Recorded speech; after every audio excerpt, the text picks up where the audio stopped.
Amém. Você é grato a Ele por isso? Aleluia. Não foi nós que saímos do mundo, foi Ele que foi lá nos chamar, né? Ele que nos chamou. Glórias ao Senhor.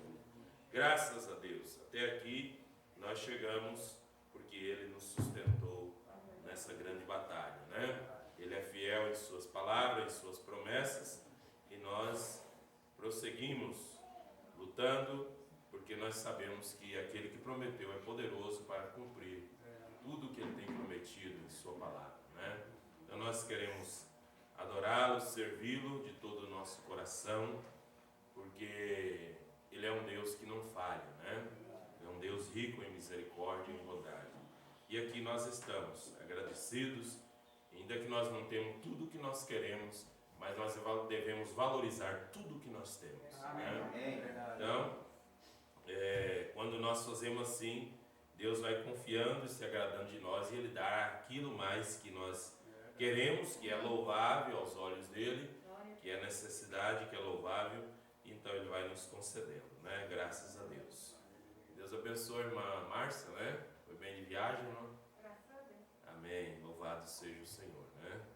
Graças ao Senhor Deus por tudo. Então nós viemos mais uma vez para cultuar, adorar, ouvir a palavra, cantar, adorando nos cânticos, na adoração, com amém, com aleluia, com glória a Deus, porque nós somos seres que têm emoções, né? Existem poucos animais que expressam as emoções como o ser humano. Por exemplo, tem um animal que ele dá a risada dele seria o relincho, o cavalo, né? Quando ele está feliz, ele relincha, né? O cachorro, quando está feliz também, ele late, ou quando está bravo também. Então, os animais, cada um expressa suas emoções e suas maneiras, mas o ser humano, ele é uma coisa, parece única, né? Há pessoas que choram de alegria e tem pessoas que choram de bravo, de raiva, né? Então, são maneiras de expressar emoções, né? E nós queremos adorar Jesus e adorar Ele com o nosso ser, com nossos sentimentos também, né? Então, assim, nós o adoramos, nós o servimos e nós bendizemos o nome dEle, porque nós não, como nós cantamos o hino, né? E a minha alma estava longe do caminho dos céus, né? Agora eu me regozijo desde que o aceitei, né? Então tem que haver um regozijo, uma alegria, uma gratidão. Glórias ao Senhor. Nós vamos ler a palavra nesta noite em Eclesiastes capítulo 3 e nós vamos estudar um pouquinho, né? Falando sobre a expiação ainda, uma introdução, porque quando se fala sobre a expiação, o mundo denominacional também explica sobre a expiação, explica sobre cura divina, como receber a bênção, mas Deus enviou uma mensagem que ela mostra as coisas um pouco mais profunda. É como o profeta explica na mensagem Véu Adentro, que tem os 3 átrios do tabernáculo, né? Primeiro átrio, segundo átrio, terceiro átrio. No primeiro átrio tinha a luz natural do sol, onde entravam as mulheres, as crianças, os rapazes, os moços. Havia o segundo átrio, que era o lugar santo, onde entravam os homens para oferecer o sacrifício. E havia o terceiro lugar, que era o lugar santíssimo, o santo dos santos. E esse lugar, ele não tinha a luz natural. No primeiro átrio tinha a luz natural do sol ou da lua. No segundo átrio era a luz do candelabro, daquele candeeiro com 7 lâmpadas. Mas no terceiro compartimento, que era o lugar santíssimo, a luz que tinha ali era a luz da glória da Shekinah. E essa é a terceira etapa. E essa mensagem do tempo do fim veio para nos levar à terceira etapa. E a luz da terceira etapa, ela é sobrenatural. A cura na terceira etapa, ela é milagrosa, é sobrenatural. Quando a vara de Arão foi colocada naquele lugar, ela floresceu numa noite e deu romãs e amadureceu até ao dia amanhecer. Então, assim é esta mensagem. Então, nós vamos mostrar de uma forma simples, mostrando como essa trajetória que Deus fez, o que Ele quer nos levar, né? Eclesiastes capítulo 3, deixa eu achar aqui na minha Bíblia grande aqui, eu não tenho muito costume com ela não. É muito diferente essa Bíblia aqui. Provérbios, Eclesiastes, capítulo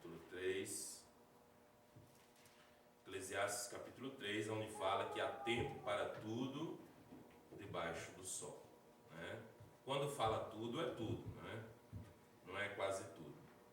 Há tempo para todas as coisas, há para todas as coisas um tempo determinado por Deus. Eclesiastes capítulo 3. Tudo tem o seu tempo determinado e há tempo para todo propósito debaixo do céu.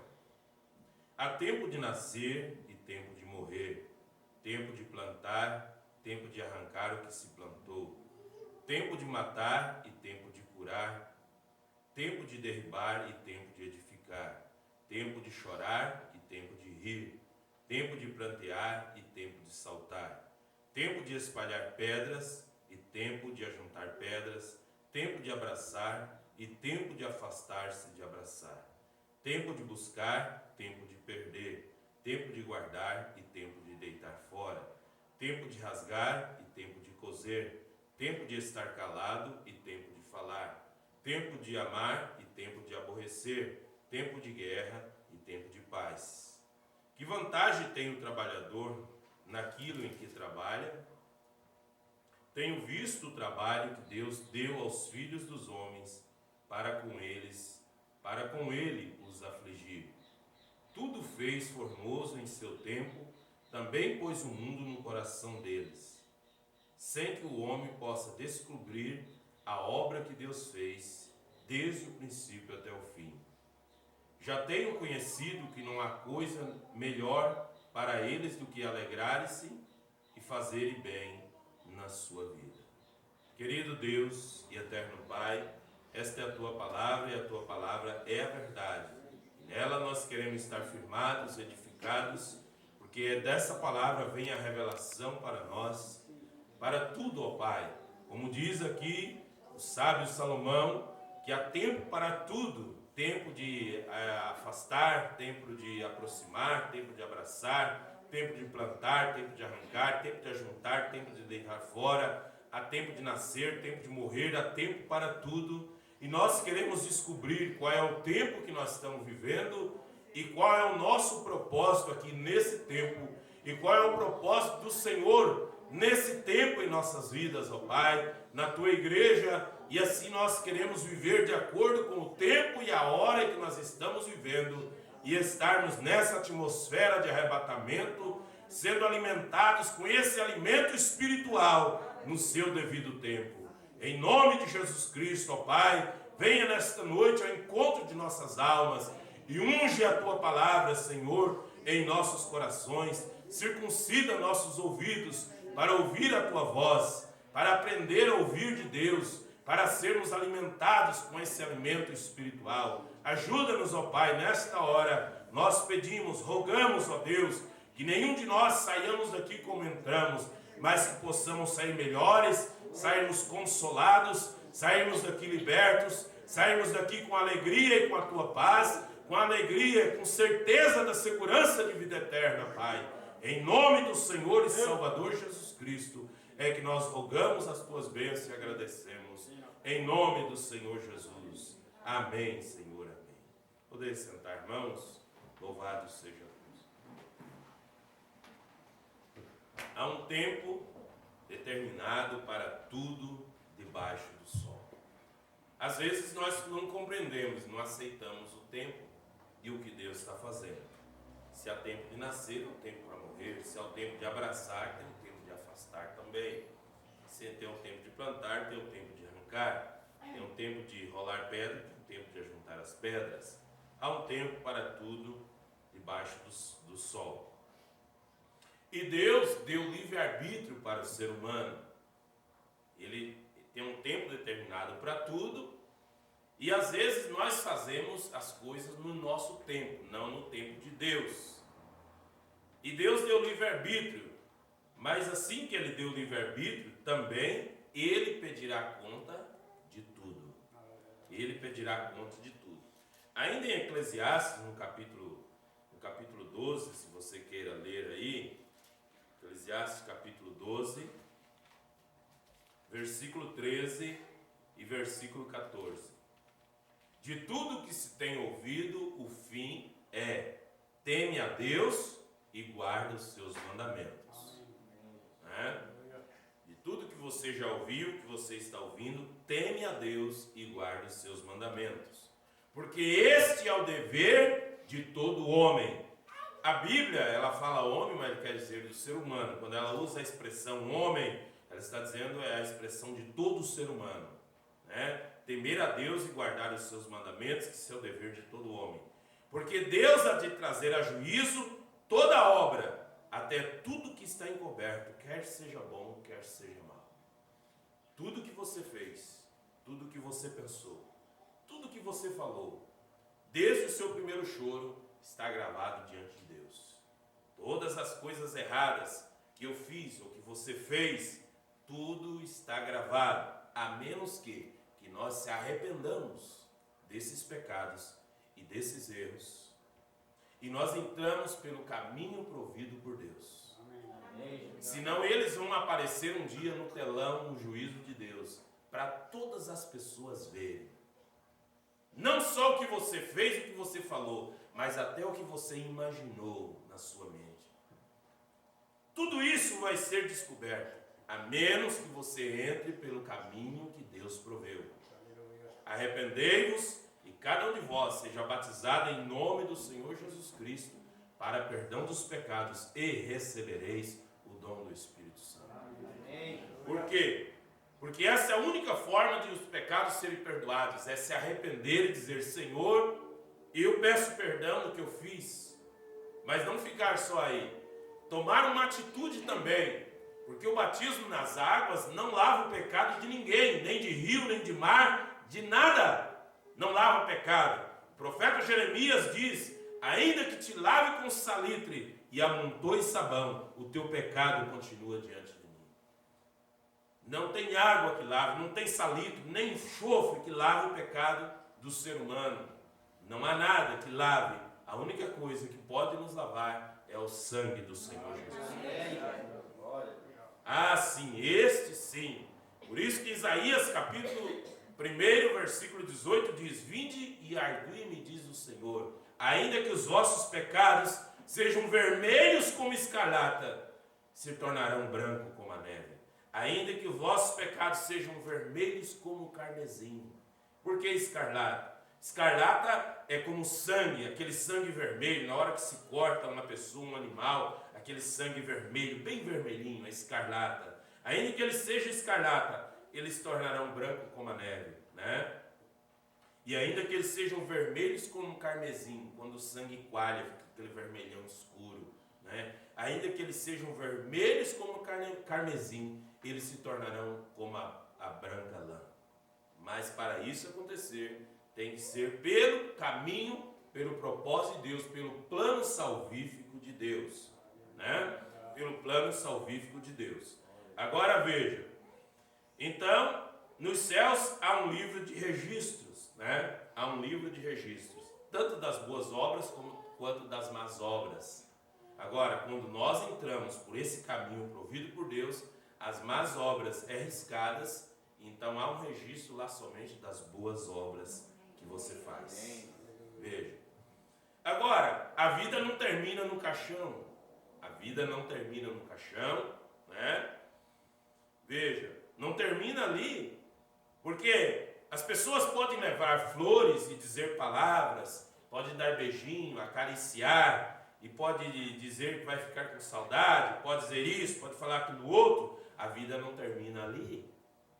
Ali apenas está um corpo e um caixão, um corpo, porque a pessoa mesmo, que é o espírito, que no espírito tem 5 sentidos, que é memória, afeto, arrazoamento, imaginação e o amor, está no espírito, que o pó volte ao pó e o espírito volte para Deus. Está aqui em Eclesiastes, capítulo 12, versículo 7, aquela frase que o padre cita tanto, né, no dia do velório, né? E o pó volte ao pó, como era, e o espírito volte para Deus, que o deu.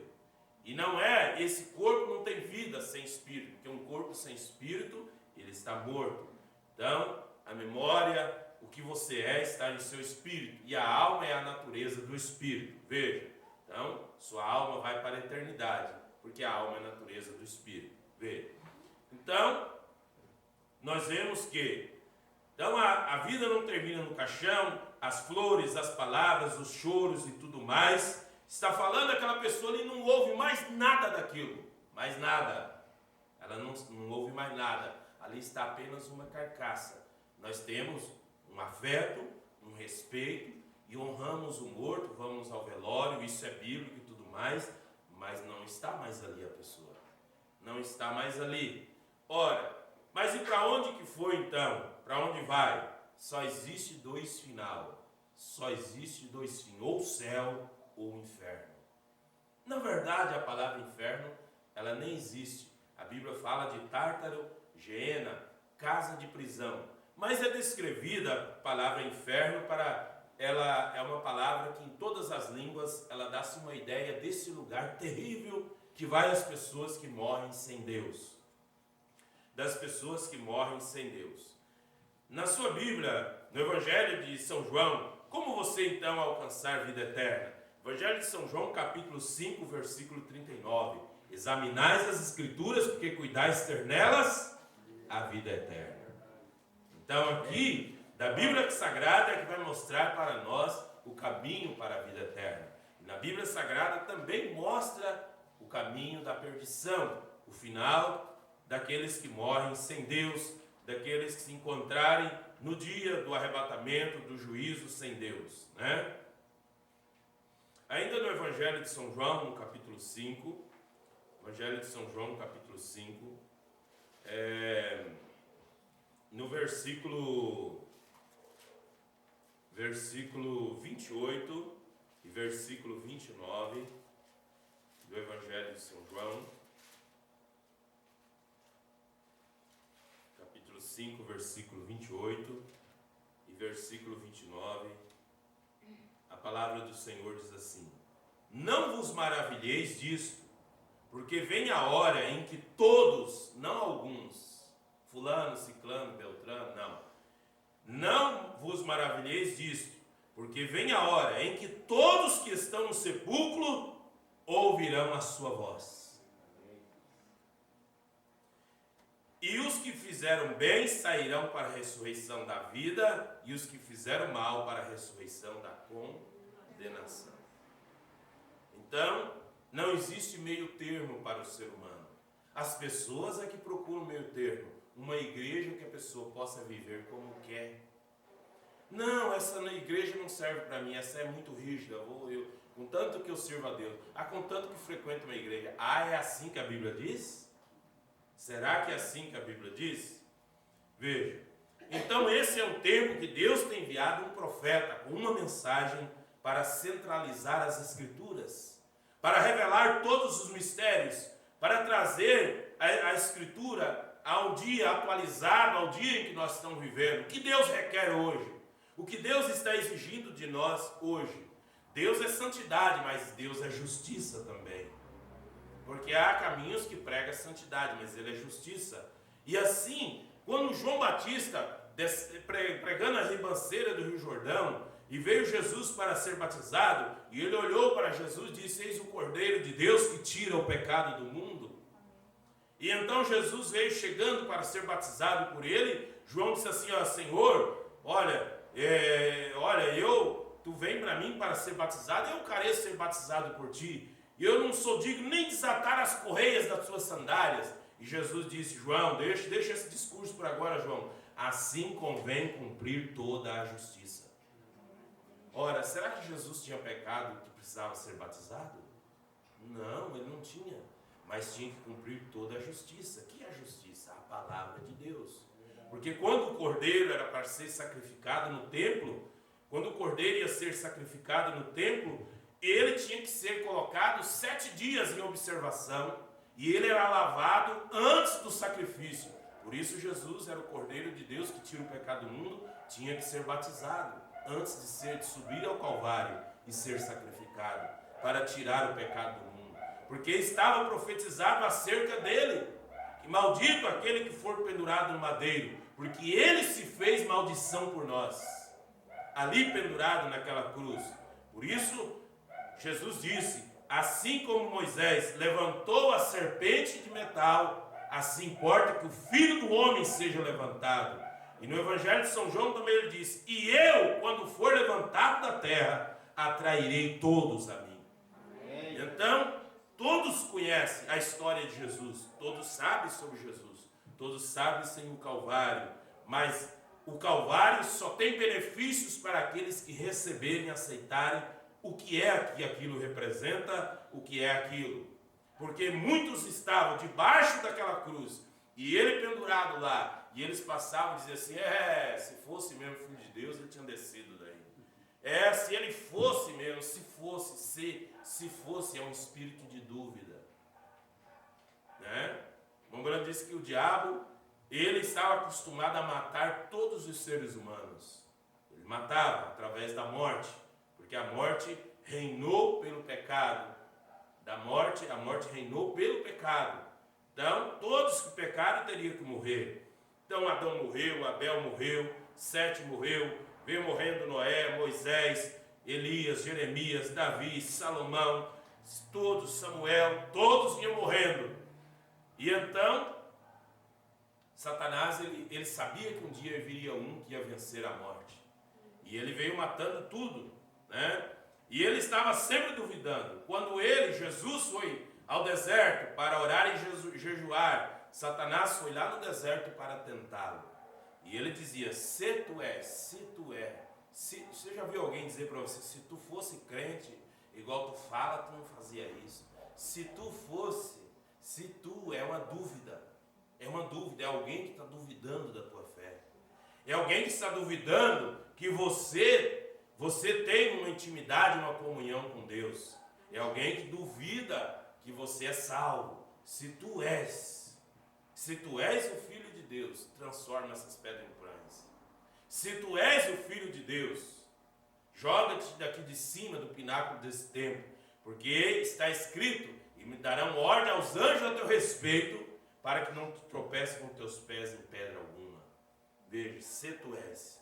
E então ele tinha matado todos, e quando levaram Jesus para ser morto, chicoteado, para pendurar na cruz, e mesmo ali o diabo estava duvidando que era ele, o Filho de Deus. Se tu és. Mas sabe que o diabo, um espírito, não ia aparecer ali, no Monte Caveira, e dizer assim: se tu és, desce daí dessa cruz. Um bicho feio lá, com os dentinhos meio pontiagudos, assim, de vampiro, com a cara, com os olhinhos vermelhos. Não, ele se manifestou em pessoas. Se tu és, de quem? Nos religiosos. Se tu és, desce dessa cruz. Se tu és mesmo Filho de Deus, salvou os outros, salva-te também. Então ele não tinha que provar para o diabo com um espetáculo, como Brana diz. Deus não faz espetáculo. Deus, ele cumpre a sua palavra. Né? Ele não faz espetáculo quando o diabo perde. Quando alguém desafiar você contra as escrituras para você fazer algo: se tu é crente, faz isso. Você não tem que entrar nesse jogo. Você simplesmente fica com a palavra, como disse Jesus. Está escrito também. Ele dizia: está escrito isso. Ele dizia: está escrito também. Está escrito que nem só de pão viverá o homem, mas de toda a palavra que procede da boca de Deus. Amém. Veja. Então, esse é o tempo que nós estamos vivendo, né? Então, na mensagem O Éden de Satanás, que é a última mensagem que o Brana pregou no Tabernáculo Brana, 29 de agosto de 1965, mensagem O Éden de Satanás, parágrafo 12, ele diz assim: agora, vamos ver por uns poucos minutos esse grande dia pecaminoso no qual estamos vivendo agora. Não creio que jamais houvesse um dia que eu alguma vez lesse na história, tenha havido dias maiores de perseguição, quando os filhos de Deus foram postos à morte a cada mão. Porém, ao ver os enganos do inimigo, nunca tivemos um dia como esse agora em que nós estamos vivendo. É o dia mais enganoso e astuto. Quando vejo isto, traz isto, que o cristão tem que estar mais em seus pés hoje, como jamais esteve em qualquer era. Então, o profeta diz que aquele tempo que os cristãos tinha que fazer culto de noite nos cemitérios, porque o Império Romano matava os cristãos. Perseguia igual perseguiam, cachorro persegue galinha, persegue bicho. Eles eram perseguidos, eram mortos, tinham que se reunir à noite, fedendo, no lugar fedido, nas catacumbas, e coisas, enterrados em buracos, em cavernas, adorando de madrugada. E nós temos tanta liberdade, dizer, oh, que dia bom esse que vivemos. Profeta, esse é o pior dia que nós estamos vivendo. Por quê? Porque tem algumas coisas que nós já acostumamos com elas e achamos que não faz mal e não tem importância. E são coisas que nós temos que vencê-las para nós estarmos prontos para o arrebatamento. Então, profecia, esse é o dia mais enganoso, é o dia mais complicado. Houve um tempo que os cristãos eram mortos, perseguidos, mas ele disse, nunca tivemos um dia como este agora que estão vivendo. É o dia mais enganoso e astuto. Por quê? Porque é o dia em que um pensamento possa vir na nossa mente e dizer assim, ó, eu estou certo, na minha razão eu estou certo. E a pessoa pode estar totalmente enganada. Eu estou certo. Não, contanto que eu pertença a uma igreja, tá bom? Não é simplesmente isso, né? Mas veja, Deus ele tinha um plano, um projeto, um programa, e Deus fez desenrolar o seu programa, parecendo que de uma forma natural, mas de forma sobrenatural. O programa e o projeto de Deus, ele vem se desenrolando em todos os tempos. O profeta diz que há escrituras na Bíblia que foram profetizadas por profetas há centenas e milhares de anos atrás, e aquelas escrituras ficam ali como que adormecidas. Mas no tempo certo, Deus coloca luz naquelas escrituras num tempo específico para que elas possam reviver. É o tempo que aquela escritura vem à vida, é o tempo que aquela escritura dela se cumprir, e ela então, aquela escritura, elas tornam-se inspiradas. Por isso que há partes na Bíblia que nossos irmãos lá no passado leram, estudaram, e não fazia muito sentido para eles, mas para nós hoje faz sentido. Como algumas coisas que nossos irmãos praticaram lá no passado, e hoje se nós formos praticá-las, não faz sentido. Sacrificar animais, touros, bodes, pombinhos, porque Deus já enviou um sacrifício na cruz do Calvário. O sangue já foi derramado por nós. A verdadeira expiação já foi feita ali no Calvário há quase 2000 anos atrás. E então, não há sentido certas escrituras para esse dia de hoje. E tal como guardar dia de sábado, não come isso, não come carne daquilo, não come peixe de couro, não come galinha, não come isso, não come aquilo e tal, e tudo mais, guarda dia de festa, de lua nova e tal. Essas coisas não têm sentido mais para nós. Para isso, Deus enviou um profeta para nos dirigir no centro da palavra. Amém? E esse profeta que ele enviou, ele vindicou em 1950 com a coluna de fogo e em 1963 com a nuvem sobrenatural, que é a cabeça de Cristo que apareceu lá no Monte Pôr do Sol. No Monte Pôr do Sol. Guarde esta palavra. O que aconteceu no Monte Pôr do Sol? Veja, na primeira vinda houve uma atração no monte, e na segunda vinda também houve uma atração no monte.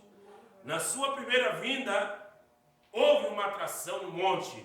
Ele desceu do Monte das Oliveiras montado em um jumentinho branco que ninguém tinha montado sobre aquele jumento. E na sua segunda vinda também houve uma atração no monte. Mas qual era a atração no monte? Era um homem montado num jumentinho?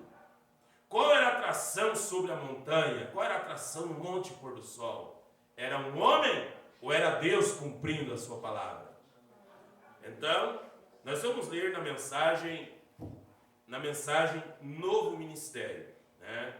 Se você não tem, nós temos essa mensagem aqui e você pode lê-la.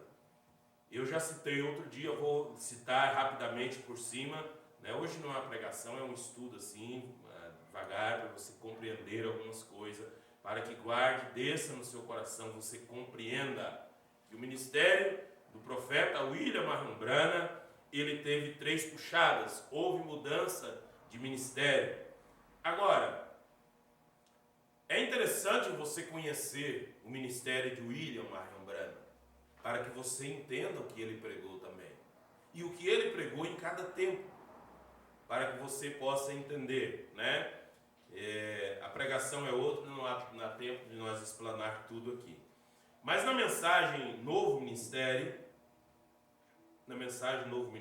parágrafo 38, o profeta, ele diz assim: e notamos então que todas essas coisas pegaram fogo e o Espírito Santo foi verdadeiro à sua palavra. Depois de cerca de 5 anos pegando nas mãos das pessoas, então uma noite na cidade de Queen, em Regina, no Canadá, um homem veio à plataforma e estava sua vida tão aberta quanto poderia diante do Espírito. Por quê? Branham nasceu em 1909, no dia 6 de abril de 1909. Com 2 anos de idade, ele já teve, 2, 3 anos de idade, ele teve visão. Com 7 anos de idade, o anjo do Senhor falou com ele. Falou quando ele buscava água para o seu pai, trabalhava com alambique, e ele buscava água para o seu pai, e seus irmãozinhos eram tudo menor que ele, né? Era tudo um ano de diferença um do outro. E então, ele estava buscando água, ele estava bravo, estava nervoso. O que meus irmãozinhos, amiguinhos, tudo pode brincar, e eu tenho que carregar água para o meu pai fazer cachaça e tudo mais. E ele estava murmurando, bravo, com aqueles baldes.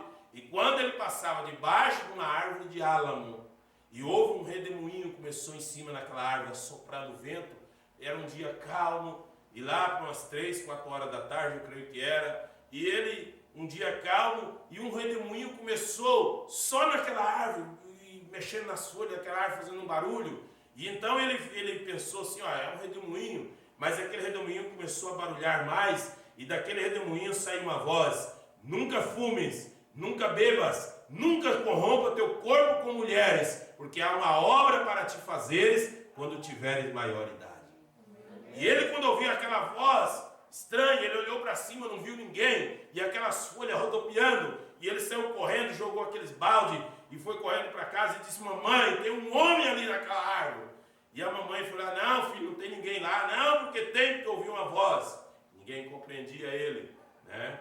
E ele disse que tinha um homem naquela árvore, e ele ficou nervoso e tal, tudo mais. E passado mais um tempo, um dia, e mais alguns anos, 2, 3 anos, quando ele tinha uns 9 anos de idade, ele estava jogando de bolinha de gude, brincando com seus irmãos, amiguinhos, na beira do lago. E logo, quando ele estava jogando aquelas bolinhas, e logo rompeu-se uma visão diante dele, e ele viu uma ponte sendo construída sobre o rio Ohio. E naquela ponte houve um acidente, e morreu 16 ou 17 trabalhadores que caiu na água do rio e morreram. E ele contou para sua mãe, a mãe disse: olha, ele está nervoso, deve ser uma cobra que picou ele. E naquela época, nos Estados Unidos, já tinha telefone no campo, em 1916, 1917, já tinha telefone lá nos interior, no campo. E ela ligou para o médico veio lá examinar, se achava que era uma cobra que tinha picado ele contando aquelas coisas. E então, o médico disse: não, ele está nervoso, ele só está nervoso, coisa. Mas a sua mãe guardava aquilo dentro de si, embora eles não entendessem. E os eventos foram acontecendo em sua vida e tudo mais. E ele se converteu quando ele tinha, eu creio que foi 21 anos de idade, por aí, 20, 21 anos de idade, né?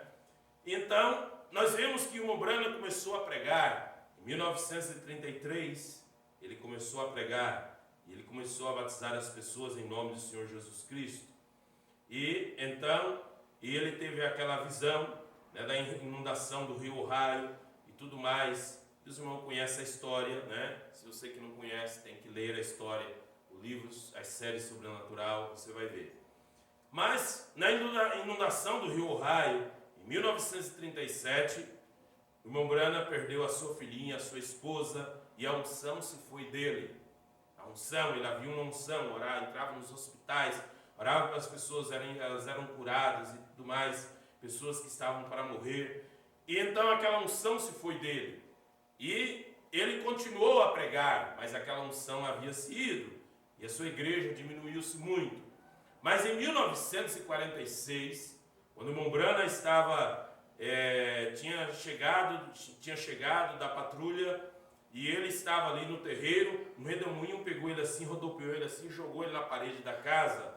E ele então, ele ficou incomodado com aquilo, e ele disse para sua esposa, deixou alguns dólares para ela, e para ela cuidar dos filhos, disse assim: olha, eu vou orar, eu vou para o mato orar a Deus, e Deus tem que dar uma resposta para mim sobre essas coisas estranhas que acontecem na minha vida, essas visões que acontecem na minha vida, que os pastores, meus amigos pastores religiosos, dizem que é o demônio, que é para mim se afastar disso, e eu já tenho orado para Deus tirar isso da minha vida, e essas coisas continuam acontecendo comigo, e Deus tem que me dar uma resposta acerca dessas coisas que acontecem em minha vida. E então ele foi para o Greens Mill, que era um lugar, se você não leu a história do Greens Mill, era um moinho que um certo homem tinha um moinho ali em Kentucky, ali naquele rio, e ele furou uma máquina, a rocha, a montanha, para canalizar a água do curso do rio de um lugar, para assoprar uma grande roda de um moinho para moer, descascar arroz, moer trigo e tudo mais, né? E passaram um tempo, depois que aquele homem morreu, houve uma grande enchente, inundou-se tudo lá, e aquele moinho se acabou e tudo mais. Mas aquele túnel que passava a água, aquele túnel continuou, e ele era uma caverna. Irmão Branham, desde os 12, 13 anos de idade, ele já caçava. Ele caçava mão pelada, guaxinim e tudo mais, para tirar a pele, para vender, para sustentar a família. Então ele conhecia, ele achou essa caverna. E nesse dia ele foi para essa caverna orar, né? E então, quando ele estava lá orando, e foi orando, e lá pelas 11 horas da noite, depois de ele ter orado, lido a Bíblia, orado, e uma luz apareceu no teto dessa caverna, e então daquela luz, ele fez um facho no chão, e quando ele olhando para aquela luz, ele viu que os passos de um homem, dentro daquela luz, veio vindo em sua direção, e ele ficou um pouco assustado, mas aquela voz disse para ele não ficar com medo, e começou a falar com ele, e dizer para ele que ele era uma pessoa tanto peculiar, estranho, porque ele tinha um dom, Deus o tinha enviado com um dom, para ministrar um dom para ele, que ele ia levar um avivamento de cura divina por todo o mundo, em todos os lugares e tudo mais, né? E então, nós vemos que ali, o anjo ministrou aquele dom sobre a vida do irmão Branham, que como a Moisés tinham dado 2 sinais, a ele também seria dado 2 sinais, né? Que quando ele pegasse na mão das pessoas e apareceram umas bolinhas em suas mãos, que se a pessoa tivesse enfermidade, apareciam as bolinhas em suas mãos. Era como uma lepra, umas bolinhas, né? Por isso, o relógio não funcionava no pulso do profeta, o relógio se arrebentava tudo por dentro, né? Então, nós vemos que aí, em 1946, o anjo ministrou esse dom sobre a vida do irmão Branham. Então, aquela unção voltou sobre ele. Em 1947, o irmão Branham deixou de trabalhar para dedicar sua vida somente ao Evangelho. Até ali, desde que ele começou, ele trabalhava. Ele pregava e trabalhava. Ali ele deixou de trabalhar e ele começou a fazer campanha por todo os Estados Unidos, por toda a América. Então, aquele dom agiu na vida do irmão Branham mais ou menos uns 9 anos, mais ou menos 8 para 9 anos. E agora o irmão Branham está pregando sobre um novo ministério. Foi quando, veja, quando o ministério na vida do irmão Branham foi mudando de etapa. Agora manifestou-se na vida do profeta esse dom de discernimento, de revelação. Um dom de discernimento. Então ele está contando aqui, a primeira vez que aconteceu foi numa campanha no Canadá, na cidade de Regina, no Canadá. E ele estava na plataforma, e então o Espírito Santo revelou tudo sobre a vida daquele homem que estava diante dele. E isso tem sido ao redor do mundo, e está impresso em muitas e muitas línguas, quase atingiu o mundo todo, até o mundo todo saber acerca disto. E então o inimigo entrou e zombou e disse que era telepatia mental, e havia personificações vindas disso e tudo mais. Mas no meio de tudo isto, Deus moveu-se apenas o mesmo. Deus permaneceu verdadeiro e a sua leal promessa. Ele o fará todas as vezes. Veja. Então, quando manifestou no irmão Branham de discernir os pensamentos e a intenção do coração das pessoas, aí os religiosos começaram a dizer assim, ó, é telepatia mental, ele está lendo a mente da pessoa. E muitos tentaram, nós vamos desmascarar ele, Então, no começo, quando o irmão Branham orava pelos enfermos, ele mandava fazer uma fila de oração, e às vezes entrava tanta gente na fila de oração, que o irmão Branham não dava conta de orar, e as pessoas queriam oração, ia a noite adentro e tudo mais, e daí então, vinha muitas pessoas nas campanhas. Para controlar isso, eles começaram a distribuir cartões de oração. Quem tivesse o cartão, passava na fila de oração, e quem não tivesse, não passava. E mesmo eles distribuíam sem cartão de oração, o irmão Branham não conseguia orar pelos 100. Ele orava por um tanto, daqui a pouco ele ficava fraco e não conseguia orar mais. Mas Deus já estava mudando de ministério. Aí então agora veio esse dom do discernimento. A pessoa estava lá na audiência, e então o Espírito Santo movia-se, essa luz sobrenatural aparecia na audiência e parava em cima da pessoa, e o irmão Branham lá da plataforma dizia: irmão, você veio da cidade tal, seu nome é tal, você tem tal problema de saúde, é verdade ou não é? E ele dizia: vai para casa, você já está curada, vai regozijando, você está curada em nome do Senhor Jesus Cristo. E então isso foi uma mudança de ministério, né? A mudança de ministério. E agora vimos mais tarde então, certo dia eu estava indo pescar, e ali em Dalai Hall, com alguns homens, o senhor Wood e o seu irmão, e eles eram testemunhas de Jeová, e tinham sido recém-convertidos e batizados. Então, uma testemunha de Jeová se salvar, eles têm que se converter e se batizar em nome de Jesus Cristo. Você fica sabendo isso. Tenha certeza disso. E eles eram testemunhos de Jeová, recém-convertidos e batizados. E enquanto estávamos ali pescando, na próxima margem, e eu lhes contei a história, e o senhor Wood, Banks Wood, e um dos nossos administradores aqui, e ele contou acerca de uma anciã que alimentava com uma fatia de pão caseiro e manteiga, e ela pertencia à igreja de Deus. E disse: Lai, seu irmão, nós devemos subir e contar a ela que fomos salvos.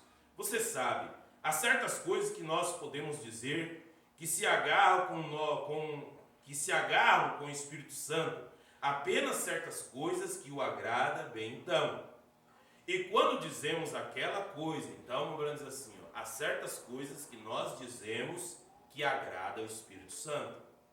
E o irmão disse: e quando dizemos aquela coisa, então a coisa certa que nós dizemos. E quero que vocês notem o que você diz, se pudéssemos apenas descobrir o que dizer. Então não se fala qualquer coisa diante de Deus. Não se fala qualquer coisa. Ah, eu vou falar, eu falo. Ah, porque eu falo mesmo, eu não tenho medo. Eu não tenho medo. Cuidado, você não precisa ter medo. Agora, você tem que ter temor de Deus. Respeito por Deus. Veja. O que você diz, se pudéssemos apenas descobrir o que dizer, suas palavras o julgam. Suas palavras o condenam ou suas palavras te abençoarão. Ou uma coisa ou outra. Deus não tem meio termo. Talvez você não tenha coragem de falar na frente, mas por trás você fala.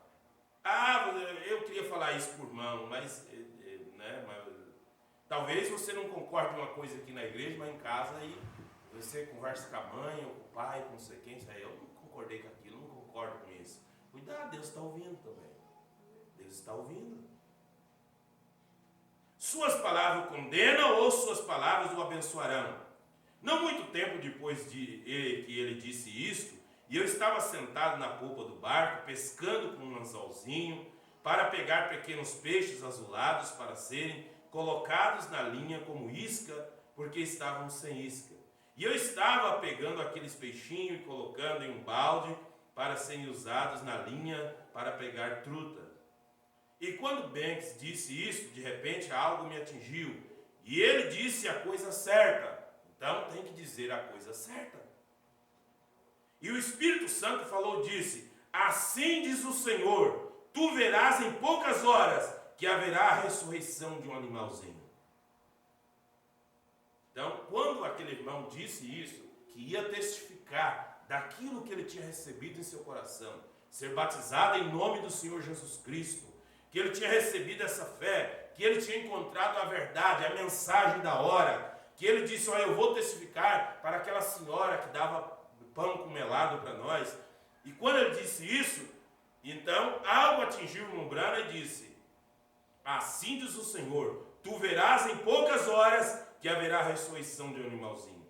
E eu pensei que seria um gatinho, que eu pensei que meu garotinho, o tinha esmagado tanto e prendido a sua respiração e deixado no chão antes de sairmos. E eu pensei que isto fosse o que seria. Mas para nossa surpresa, na manhã seguinte, enquanto estávamos no barco, e eu sei que Banks está aqui, e eu penso que lá ele está aqui, e você levante sua mão se ele estava ali, né? E eles vêm todas as vezes conosco. E ele foi e pegou um peixe, né? O irmão tinha pegado um peixinho, que era tão pequeno, e o peixinho engoliu o anzol e foi muito para dentro. E quando o irmão foi arrancar, se era um peixinho mesmo, ele puxou assim o anzol, saiu tudo, buchada com grelha, tudo para fora. E ele pegou aquele peixinho assim e jogou assim na margem, assim do lado do barco, assim, na água. E aquele peixinho ficou ali com a barriguinha para cima, ali a água rolando para lá e para cá e tudo, né? E eu continuei pescando, nem pensando acerca disso. E então Deus faz coisas tão estranhas. E de repente eu senti ali, vindo algo sobre o topo daqueles bosques. E o Espírito Santo desceu e disse: levante-se. Disse: fale àquele peixinho e ele voltará à vida novamente. E ele tinha estado ali morto por meia hora, flutuando em meio da campina. E eu disse: peixinho, eu te dou a vida no nome do Senhor Jesus. E aquele peixinho se virou e sacudiu e se foi pela água tão rápido quanto podia. E eu fiquei ali sem saber o que dizer, e o irmão Banks disse: foi bom estarmos aqui. E lá ele disse: isso diz a mim, porque eu disse aquilo a ele, nada te resta, pequeno companheiro. E ele ficou todo perturbado, e eu disse: não é. E eu estava tentando consolá-lo, e ele disse: não é assim. E então a escritura veio a mim novamente, e eu tinha pelo menos uma caneta das criancinhas espásticas na lista esperando por oração, e muitas pessoas com leucemia e câncer, tuberculose, comendo-as, e cegos, mudos e surdos, e há páginas e mais páginas em minha casa cheia de nome, tanta pessoa como orar, pessoas enfermas, e pareceu que Deus misericordioso consideraria isso, ao invés de usar para o seu poder em um insignificante peixinho, mas ele permanece Deus. Ele podia ter usado esse poder para curar esses cegos, esses aleijados, como Branham tinha um caderno em casa cheio de nome de pessoas com esses problemas, mas ele quis usar naquele peixinho. E então isso nos dá a saber, né? Perdão, eu estou pulando um parágrafo aqui. Porque ele não usou o seu poder para nos leprosos na passagem ao invés daquela pequena figueira. O que isso quer dizer? Deus quer mostrar que está interessado. Ele sabe todas as coisas. Ele é Deus. Ele é Deus na figueira. Ele é Deus no peixe. Ele é Deus sobre toda a criação. Ele é Deus sobre todas as coisas. E não há nada pequeno ou insignificante demais que ele não esteja interessado. E então isso nos dá a saber que, embora somos pequenos, insignificantes, que Deus está interessado em nós, fazendo algo para Ele. O que você faz para Deus? Ele gosta de mostrar sua glória, e isso me atingiu tanto que eu mal pude descansar o resto daquele dia e noite.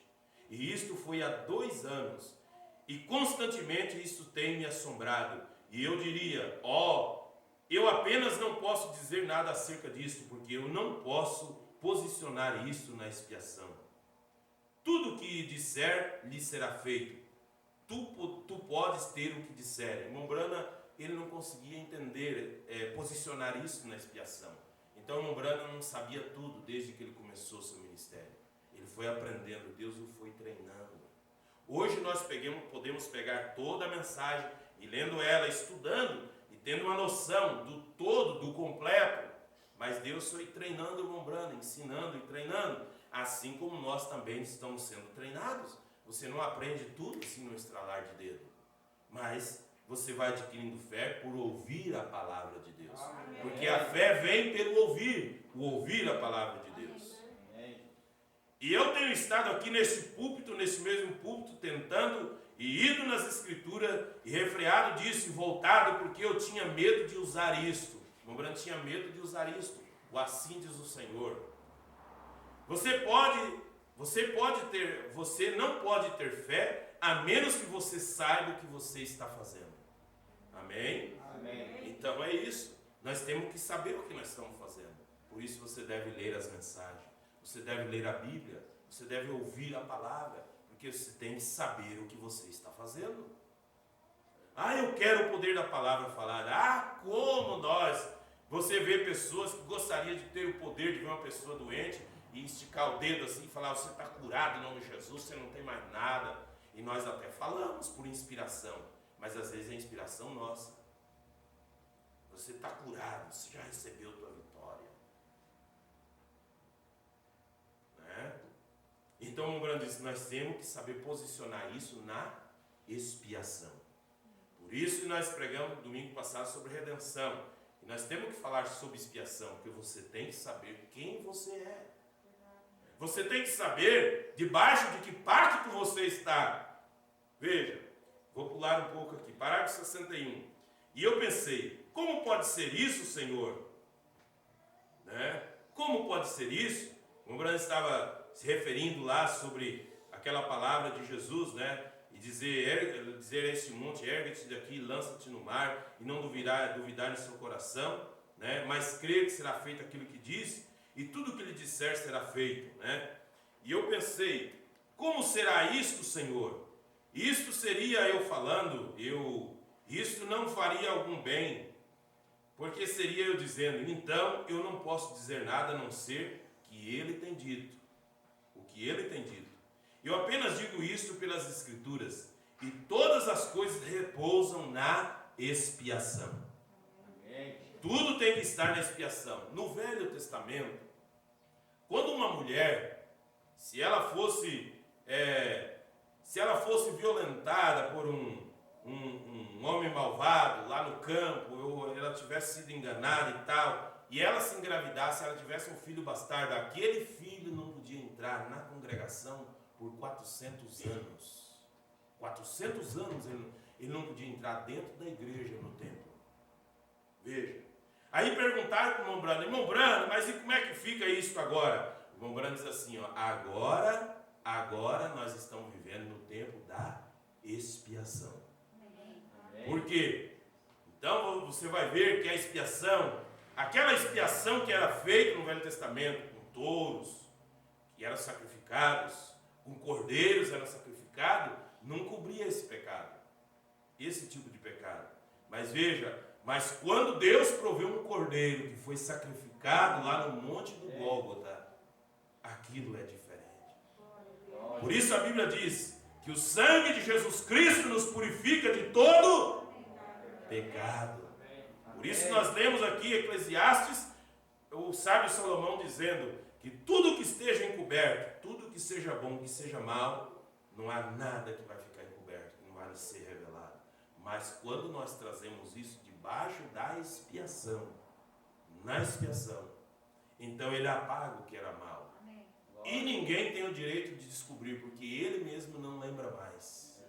Ele mesmo não lembra mais. Veja, agora Satanás vai fazer você se lembrar de algumas coisas erradas que você fez, mas não dê atenção para ele, porque se Cristo te perdoou, e a palavra, Jesus diz que a Escritura não pode ser quebrantada. Se ela é verdade, ela continua sendo a verdade. Se fosse apenas uma coisa universal, a todos, então todos seriam salvos. Mas é se sua atitude em relação à bênção da expiação que faz as bênçãos, que traz as bênçãos para você. Amém? Então não é para o mundo inteiro ser salvo, é a sua atitude em relação à expiação que traz a bênção para você. Amém? Louvado seja Deus. Né? Vamos parar por aqui porque o tempo passa. passa. Então, nós queremos trazer a sua atenção para que você preste atenção na expiação. E você tem que entender o que é a expiação. Amém? Amém. Deus enviou seu Filho amado para nos salvar e perdoar. Na cruz morreu por meus pecados, mas ressurgiu e vivo com o Pai está, porque me vive, posso crer no amanhã, porque me vive. Temor não há, mas eu bem sei que a minha vida está nas mãos de meu Jesus, que vivo está. Querido Deus e eterno Pai celestial, porque Tu vives, nós podemos crer no amanhã. Porque Tu vives, nós também viveremos, ó Pai. Porque Tu estás vivo, ó Pai eterno. O Senhor venceu a morte, venceu a sepultura, venceu o inferno, venceu todas as coisas, ascendeu acima dos céus e assentou-se à destra de Deus. Nesta noite está contemplando a cada um de nós. Ó Deus eterno de misericórdia, ajuda-nos nesta hora, Pai, a tomarmos posse dessa bênção, da bênção da expiação, da bênção da cruz do Calvário, que nós possamos, Senhor, estar firmados em Tua palavra, sabendo o dia e a hora que nós estamos vivendo, pois o Senhor enviou uma palavra para nós, o Senhor enviou uma mensagem para nós, Senhor, para nos trazer a verdadeira expiação, porque a mensagem da hora, a mensagem do entardecer, veio para nos tirar das tradições pentecostais religiosas para a genuína expiação. Ó Deus eterno de misericórdia, nós estamos gratos, Senhor, porque o Senhor vivificou a Tua palavra. O Senhor, ó Pai, ó Senhor, vindicou esta mensagem, esse mensageiro, com sinais sobrenaturais, ó Pai.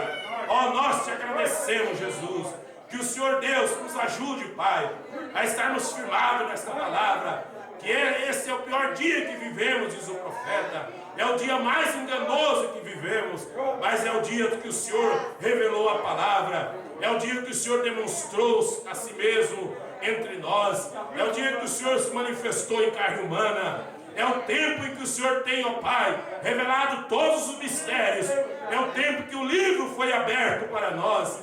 Em nome do Senhor Jesus Cristo, ó Pai, que a Tua mão de misericórdia seja com o Teu povo, abrindo o entendimento de cada um, dando revelação, ó Pai, obediência à palavra, que o temor de Deus esteja em cada coração, Senhor.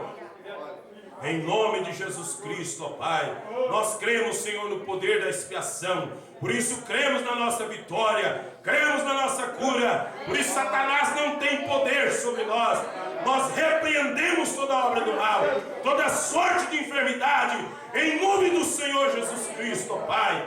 Ó Deus, despeça o Teu povo em paz, guia sobre o Teu manto de misericórdia, Senhor, e dê uma semana abençoada para cada um, livrando de todo mal, guardando no trabalho, na estrada, onde quer que andarmos. O Senhor nos livra pelo Teu poder, ó Pai.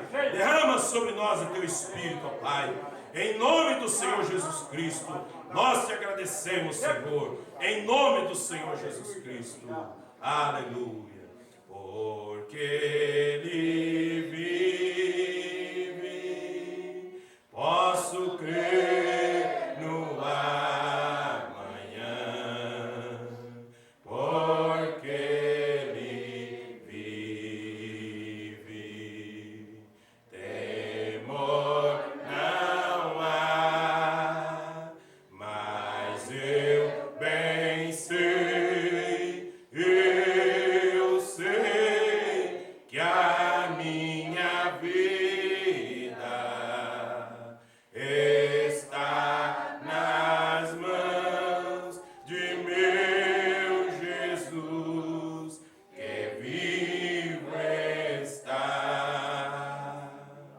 Amém. Louvado seja Deus. Que a graça e a paz do Senhor Jesus nos acompanhe hoje até que Ele venha. Até quarta-feira, se o Senhor permitir. Deus abençoe a cada um em nome do Senhor Jesus.